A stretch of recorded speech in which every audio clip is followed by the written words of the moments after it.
Siempre pensé que mi familia era ejemplar. Todo el mundo lo decía. Laura, mi esposa, era una mujer dulce y amable, siempre con una sonrisa, sobre todo cuando estaba cerca de mí. Nuestro hijo, Tiago, era el centro de nuestro mundo, y yo creía firmemente que estábamos construyendo algo hermoso juntos. Pero a veces, la vida presenta grietas sutiles, casi invisibles, y fue en ellas donde empecé a tropezar. Pequeños gestos, miradas esquivas, palabras no dichas, cosas que casi nadie notaría, pero que, como padre, yo sentía. Era como si Tiago intentara decirme algo, sin saber cómo. Lo que me atormentaba eran esos momentos antes de irme a trabajar. Tiago siempre me abrazaba demasiado fuerte, mirándome a los ojos como si quisiera pedirme ayuda. Yo le preguntaba si todo estaba bien, y él solo asentía, siempre en silencio, siempre contenido. Ya no era el mismo niño alegre que corría por la casa y se reía de cualquier tontería. Algo había cambiado, pero no lograba ver qué era. Laura seguía siendo la esposa perfecta, cariñosa y atenta, al menos cuando yo estaba presente. Fue entonces cuando un comentario inocente de nuestra vecina lo cambió todo. La señora Esther, siempre observadora, me dijo que había oído gritos provenientes de nuestra casa durante el día. Gritos de niños. En aquel momento, quise negarlo. Dije que debía ser un error, pero esa duda permaneció arraigada, como una semilla maldita. Y cuanto más intentaba ignorarla, más crecía dentro de mí, hasta que tomé una decisión silenciosa. Instalé cámaras ocultas en la casa, sin decirle nada a nadie. Solo quería demostrarme a mí mismo que estaba exagerando, que mi esposa era realmente la mujer dulce que todos veían. Pero lo que descubrí me destrozó por dentro. Antes de continuar, comenta abajo desde qué ciudad y país nos ves. Suscríbete al canal y dale a me gusta. Tras instalar las cámaras, pasé unos días con demasiado miedo para ver las grabaciones. Me sentía culpable, como si estuviera traicionando la confianza de mi propia esposa. Pero había algo más importante en juego: el bienestar de mi hijo. Esa noche, esperé a que todos se durmieran. Tomé mi portátil, lo conecté al sistema de cámaras y empecé a ver las grabaciones. Al principio, nada fuera de lo común. Laura apareció sonriendo, jugando con Tiago, como siempre. Pero entonces llegó el momento en que salí por la puerta. Y ahí, en ese preciso instante, la atmósfera cambió. Su sonrisa se desvaneció como una máscara que se cae. Miró a Tiago con una mirada que nunca antes le había visto. Fría, impaciente. Tiago cambió de postura de inmediato. Bajó la mirada y dejó de hablar. Laura comenzó a hablarle con un tono áspero y cortante, como si tratara de un adulto que hubiera cometido un delito. Le ordenó que recogiera sus juguetes y lavara los platos sucios, todo en silencio. Él obedeció, silencioso, tenso, como si ya supiera lo que le ocurriría si decía algo. En otra escena, la vi cerrar la puerta con llave. Tiago permaneció dentro durante horas. Cuando finalmente la abrió, lo agarró del brazo y lo obligó a fregar el suelo de la cocina. Todo esto por un cartón de leche derramado. Sentí una profunda indignación. No lo entendía. Esa no era la mujer que yo conocía. ¿O sí? ¿Acaso solo veía lo que quería ver? Me quedé allí mirando la pantalla en estado de shock. Tiago, tan pequeño, tan silencioso, recibiendo órdenes, siendo castigado, sin replicar jamás. Su obediencia no era respeto, era miedo. Un miedo profundo, ancestral. Y lo más aterrador fue darme cuenta de que nunca me había percatado. Todo sucedió cuando yo no estaba presente. Y por eso, durante años, la verdad permaneció oculta. Intenté hacer una pausa, respirar, pero me temblaban las manos. Volvía otro día de rodaje. La misma escena. El mismo patrón. En cuanto me iba, Laura se transformaba. Y no era un incidente aislado, era rutina. Una realidad paralela que se desarrollaba cada día en mi ausencia. Como padre, me sentía un cobarde. Como esposo, un idiota. Yo, que creía proteger a mi familia, era precisamente quien le entregaba a mi hijo cada día. Tenía que hacer algo. ¿Pero qué? ¿Cómo podía enfrentarme a una mujer que vivía rodeada de sonrisas y halagos? ¿Cómo podía decirle al mundo que la madre perfecta era un monstruo silencioso? Fue en ese momento cuando comprendí que no podía fingir más, ni dudar. Aquellas imágenes no eran solo pruebas, eran gritos, silenciosos lamentos de mi hijo. No podía perder más tiempo.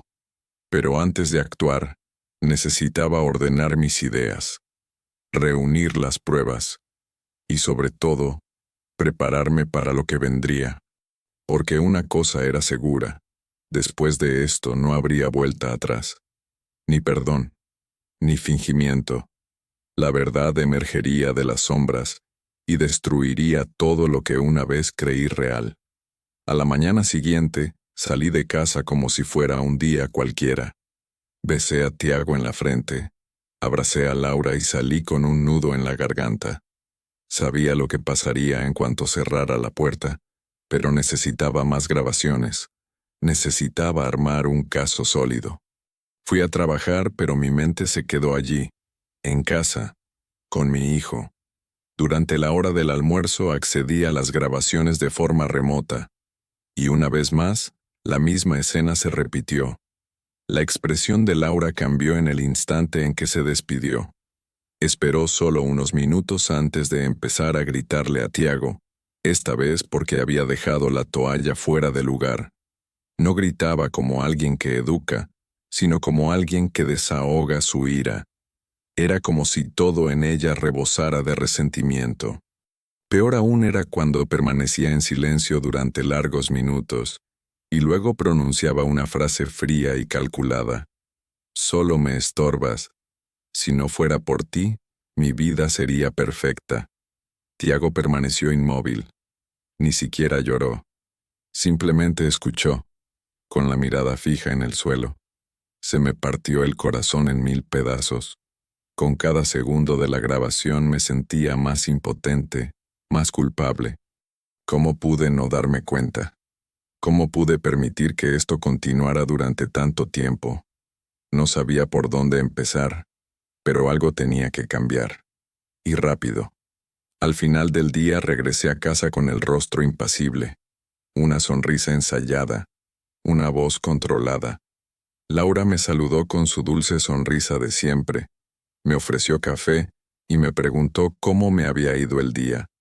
Era como si nada hubiera pasado, como si de verdad fuera la mujer perfecta. Tiago vino a abrazarme, y en ese contacto silencioso comprendí cuánto me necesitaba. Su dolor estaba ahí, en la tensión contenida, en el miedo que se reflejaba en sus ojos. Le prometí en silencio que nunca más estaría solo. Esa noche, esperé a que Laura se durmiera. Tomé mi teléfono y empecé a anotarlo todo. Fechas, horas, frases dichas, comportamientos. Sabía que, para proteger a Tiago, no bastaba con acusar. Era necesario probar, desenmascarar, exponer. Encendí el ordenador y descargué todas las imágenes. Separé fragmentos, creé carpetas. Con cada vídeo que veía, todo se hacía más claro. No se trataba de un arrebato, sino de un patrón. Y lo peor de todo, sabía lo que hacía. Sabía cómo ocultarlo. Sabía cómo manipular. Fue en ese momento cuando tomé la decisión final. Al día siguiente, confrontaría a Laura, y nada volvería a ser igual.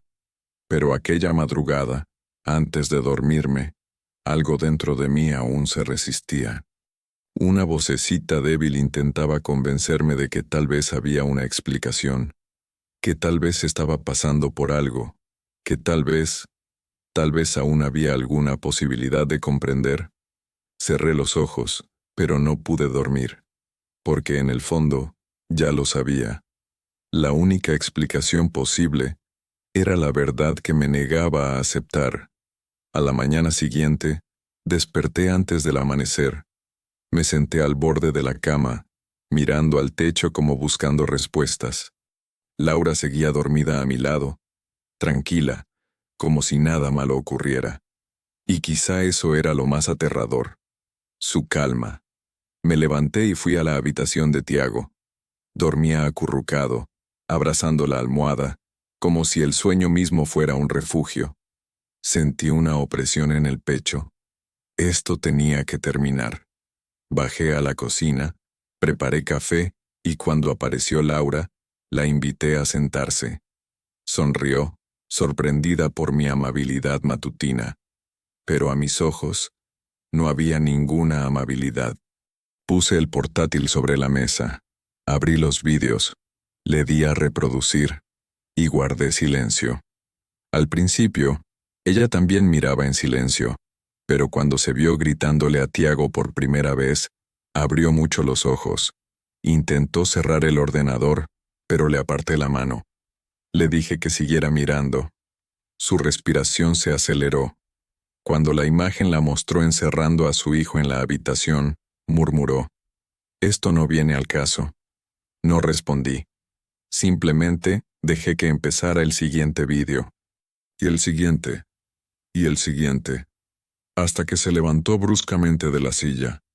«¿Me has grabado? ¿Me estás espiando?» Su tono ya no era dulce. Empezó a llorar. Pero ya no me fiaba de sus lágrimas. No después de lo que vi. Gritó que exageraba, que todo era normal, que los niños necesitan disciplina. Él intentó darle la vuelta a todo. Me llamó paranoica. Dijo que estaba enferma, que veía cosas donde no las había. Pero cuanto más hablaba, más claro quedaba que lo sabía. Sabía lo que hacía. Sabía que si yo me enteraba, todo habría terminado. Y estaba desesperada por perder el control. Pero ya era demasiado tarde. Le hiciste daño a nuestro hijo. Fue lo único que pude decir, en voz baja, firme. Ella intentó negarlo. Dijo que jamás le había puesto un dedo encima, que solo eran palabras, solo regaños. Pero en el fondo, ambos sabíamos que las palabras también duelen, y a veces duelen más que las bofetadas. Tiago vivía con miedo, con culpa, con vergüenza, y ella era la causante de todo eso. Ella, que sonreía cuando yo estaba cerca y se transformaba en otra persona cuando me iba. Eso no era disciplina, era abuso. Y yo finalmente lo vi con claridad. Corrió a su habitación, cerró la puerta de golpe y se quedó allí. Yo permanecí en la sala, mirando fijamente la pantalla del ordenador que seguía abierta. Ahí estaba la evidencia.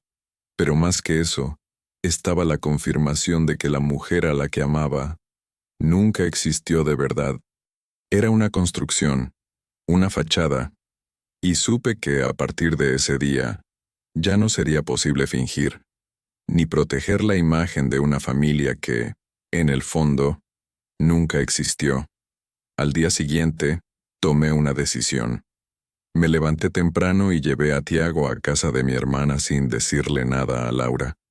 Solo le dije que pasaría el fin de semana allí. Ni siquiera lo cuestionó. Quizás pensaba que aún tenía cierto control sobre la situación, pero yo ya estaba en contacto con un abogado. Le expliqué todo. Le mostré los videos.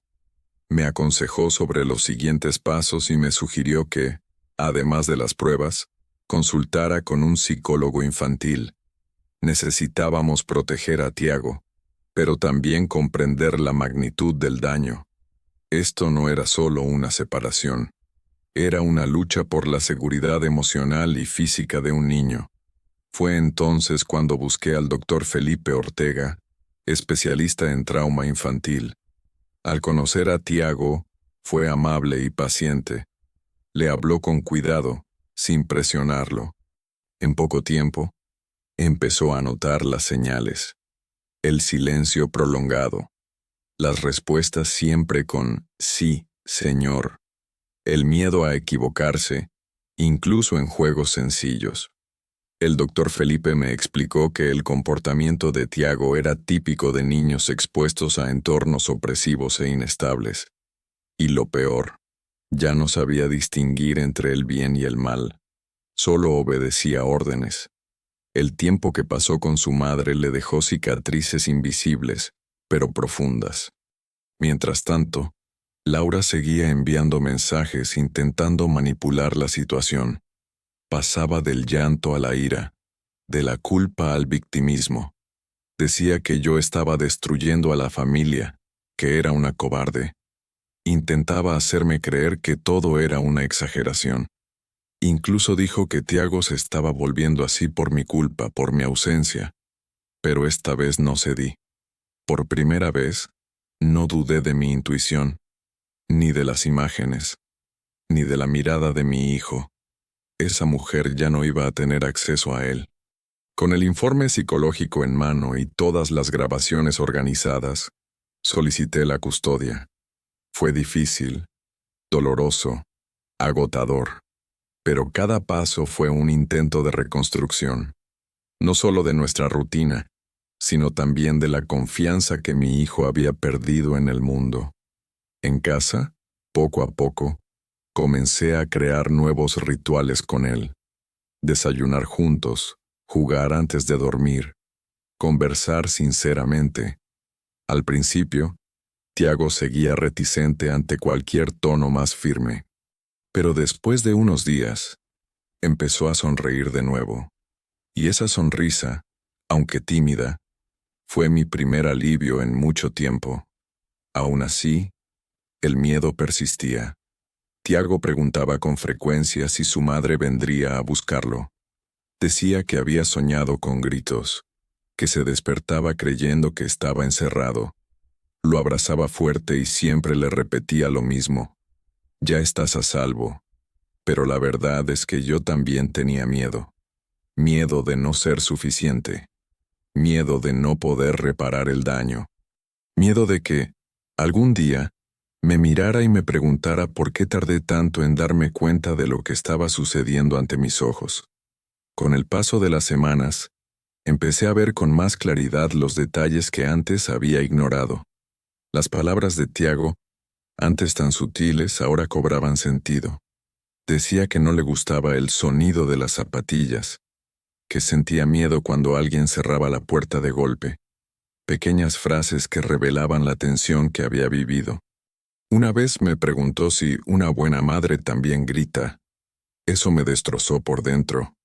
Le expliqué con mucho cuidado que nadie tiene derecho a gritarle a alguien por amor, que el amor no asusta, el amor abraza. Y mientras le decía esto, me di cuenta de que yo misma estaba reaprendiendo lo que significa amar de verdad a alguien. Las citas con el doctor Felipe continuaron semana tras semana. Me dijo algo que jamás olvidaré. La recuperación de un niño comienza escuchando al adulto. Y eso fue lo que empecé a hacer, escuchar a Tiago, incluso cuando no decía nada. Respetar sus silencios, sus ritmos, sus miedos. Poco a poco, comenzó a abrirse. Un día, me enseñó un dibujo. Él y yo en un parque, sonriendo. Le pregunté dónde estaba su madre. Dijo que estaba lejos, pero que él estaba bien. Era sencillo pero profundo. Un retrato emotivo de todo lo que cargaba. Mientras tanto, Laura intentaba recomponerse con discursos ensayados. Dijo que buscaría ayuda, que había pasado por momentos difíciles, que todo había sido un malentendido. Algunos de sus familiares incluso intentaron intervenir, diciendo que yo estaba siendo demasiado dura, pero no podía permitirme escuchar a nadie más que a mi hijo. Las pruebas eran claras, las cicatrices estaban ahí. Y más que eso, Tiago merecía paz. No una reconciliación por las apariencias, no una convivencia basada en obligaciones. Merecía crecer sin miedo a volver a casa. Recibí citaciones para las audiencias. El proceso fue burocrático y agotador, pero el abogado me recordó. Mantener la calma era esencial, y lo hice. Cada paso fue por Tiago. Cada documento firmado, cada declaración, cada video entregado era más que una simple prueba. Era protección. Y a pesar del dolor también sentí cierto alivio. Por fin, la verdad salía a la luz. Ya no había mentiras. Ya no había máscaras. Todo estaba al descubierto. Y solo así sería posible empezar de nuevo. Pero fue una tarde cualquiera, volviendo del colegio, cuando Tiago me tomó de la mano y me dijo: «Papá, me gusta nuestra casa ahora. Se siente ligera». Eso me hizo detenerme en medio de la acera. La ligereza que sentía era fruto de la ausencia de miedo. Y fue en ese momento cuando comprendí que, por difícil que hubiera sido, había tomado la decisión correcta, y lo volvería a hacer sin dudarlo. La primera audiencia puso a prueba mis nervios. Laura llegó con semblante abatido, pero vestida como siempre, impecable, serena, con un discurso preparado. Dijo que estaba pasando por un momento emocional difícil, que amaba a su hijo, y que todo lo que había hecho era para criarlo. Lloró ante el juez. Dijo que extrañaba a Tiago, que la estaban separando injustamente de él. Por unos segundos, vi cómo algunas miradas en la sala vacilaban. La imagen que proyectaba era convincente, como siempre, pero mi abogado se mantuvo firme. Pidió mostrar los videos, y 3 minutos de grabación bastaron para que el silencio llenara la sala. La jueza observó atentamente. No dijo ni una palabra hasta el final. Cuando terminó el video, todos los argumentos de Laura parecieron desmoronarse. No se trataba de fragilidad emocional, sino de abuso. Intentó justificarse diciendo que estaba bajo presión, que no quería lastimar a su hijo. Pero el daño ya estaba hecho. Y más aún, nunca antes había buscado ayuda. Nunca admitió nada mientras tenía el control. Solo empezó a mostrar remordimiento cuando todo salió a la luz. Y en ese momento, el tribunal fue claro. Se establecieron medidas de protección. Se me otorgó la custodia temporal. Y el contacto entre Tiago y su madre sería supervisado, solo si el psicólogo lo autorizaba. Salí del juzgado con las piernas temblorosas. No fue una victoria. Fue un alivio. Pero sabía que aún quedaba un largo camino por recorrer. Llegué a casa y abracé a mi hijo con todas mis fuerzas. No comprendía del todo lo que sucedía, pero lo sentía. Los niños sienten. Sabía que algo había cambiado y que, por primera vez, era para bien. Esa noche preparé la cena, vimos una película y dormimos juntos en el sofá. Por primera vez en meses, dormimos en paz. En los días siguientes, comencé a reconstruir una nueva rutina. Nos levantábamos temprano, desayunábamos juntos e íbamos a la escuela de la mano. Poco a poco Tiago empezó a hablar más, a contarme lo que le gustaba, con qué soñaba. Me pidió que volviéramos a dibujar antes de dormir, como solíamos hacer. Y una noche, mientras dibujábamos dinosaurios, me preguntó si todas las madres eran como la suya. Eso me dolió. Le expliqué con calma que no, que había madres maravillosas y otras que necesitaban ayuda, y que, más importante que cualquier madre, él me tenía a mí. Siempre me tendría.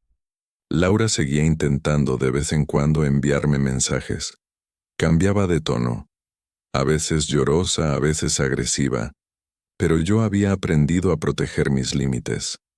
Mi objetivo ahora era uno solo: asegurarme de que Tiago creciera en un ambiente de amor verdadero, un ambiente donde las palabras no hirieran, donde las puertas no estuvieran cerradas con llave, donde el silencio no significara miedo.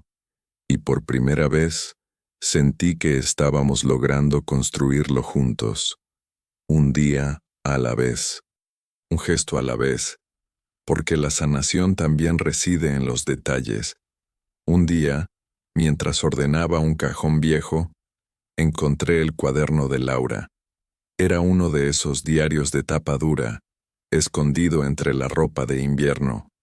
Lo abrí sin saber qué esperar, pero lo que leí me devastó. Eran páginas y páginas de desahogos confusos, palabras amargas sobre la maternidad, frases duras sobre Tiago. Escribió que ya no soportaba ser madre las 24 horas del día, que su llanto la volvía loca, que se sentía atrapada. Dijo que no quería lastimarlo, pero que, a veces, él la provocaba. Eran pensamientos visiblemente desequilibrados, pero reveladores. Era una mujer al borde del colapso que nunca pidió ayuda, que prefería ocultarlo todo tras sonrisas. Le mostré el cuaderno al doctor Felipe. Lo leyó con atención y confirmó lo que ya sospechaba. Laura sufría trastornos emocionales maltratados. Quizás depresión, quizás un trastorno más profundo. Pero ninguna condición justificaba lo que hizo. El problema era que nunca buscó ayuda. Y, peor aún, dirigió toda su frustración contra un niño indefenso. Tiago, en ese caso, fue víctima de una bomba silenciosa que explotaba poco a poco cada día. El doctor Felipe recalcó que, por mucho que entendiéramos las causas, la prioridad era proteger a la víctima, no salvar al agresor. Con base en esto, los informes psicológicos se reforzaron, y los abogados solicitaron la custodia completa. Sabía que sería otra batalla, que Laura la impugnaría, que vendría con abogados, testigos y alegatos. Pero también sabía que ahora teníamos la verdad, las pruebas y, lo más importante, la palabra de Tiago. Poco a poco, él también empezó a relatar en sus sesiones cosas que había vivido y que nunca le había contado a nadie.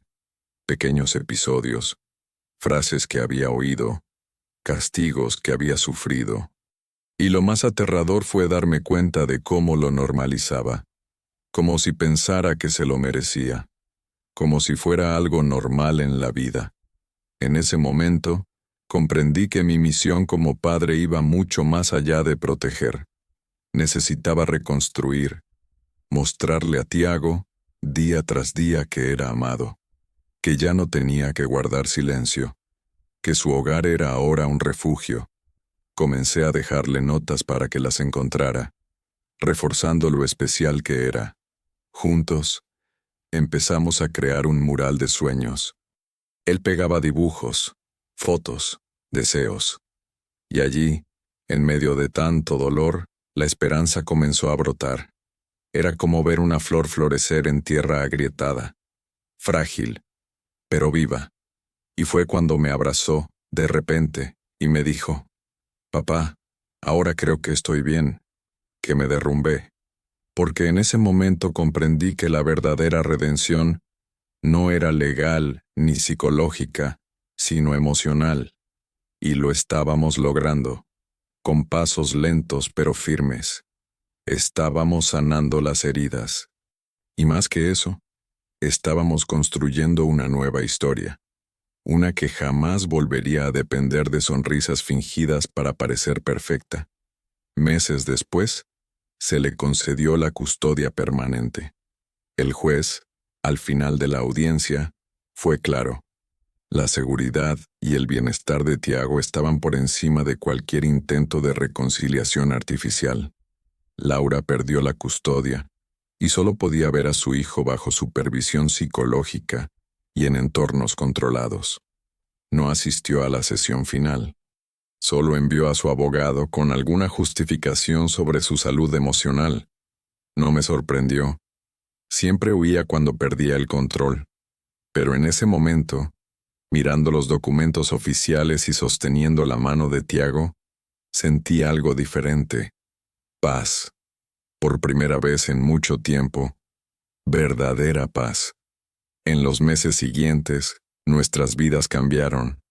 No eran perfectas, nada lo es, pero se volvieron auténticas. Empezamos a ir al parque los domingos. Plantamos un pequeño jardín en el patio y redescubrimos la alegría de estar juntos sin miedo. Tiago se transformaba semana tras semana. Volvía a reír con facilidad, hacía preguntas curiosas y corría sin mirar atrás. Con la ayuda del doctor Felipe, aprendió que no tenía que disculparse por todo, que estaba bien cometer errores sin ser castigado, que merecía ser amado tal como era. Y yo, como padre, aprendí a escuchar más, a estar más presente, a amar conscientemente. A veces todavía preguntaba por Laura, y nunca le mentí.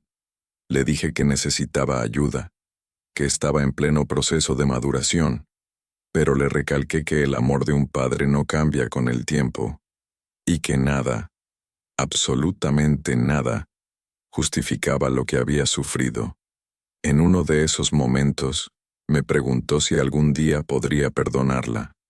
Le respondí que sí, que el perdón era un camino que solo él podía recorrer, a su propio ritmo, pero que lo más importante era no olvidar. El verdadero amor nunca duele. El amor no grita. El amor no cierra puertas. Hoy, al mirar atrás, me culpo por no haberlo visto antes, por creer tanto en la imagen perfecta que Laura proyectaba. Pero también entiendo que la manipulación emocional es insidiosa y que muchos padres, como yo, tardamos en darnos cuenta. Por eso decidí contar esta historia, porque tal vez alguien ahí fuera esté viendo las mismas señales y aún tenga dudas. Tal vez escuchen que todo está bien, mientras su instinto les dice lo contrario. Y si ese es el caso, escuchen su instinto. Escuchen a sus hijos. A veces, el silencio de un niño grita más fuerte que cualquier palabra. La vida con Tiago continúa, no sin cicatrices, pero sí con esperanza. Estamos creando nuevos recuerdos, nuevas referencias, nuevos significados para la palabra hogar. Y cada vez que me llama, mi héroe, respiro hondo y le doy gracias a Dios por no haber ignorado esa desconfianza inicial. Porque el verdadero amor, el que protege, el que acoge, el que sana, se revela en ausencia de testigos. Y si no hubiera instalado esas cámaras, quizá aún creería en esa ilusión. Pero ahora lo sé. Y Tiago también. Y eso basta.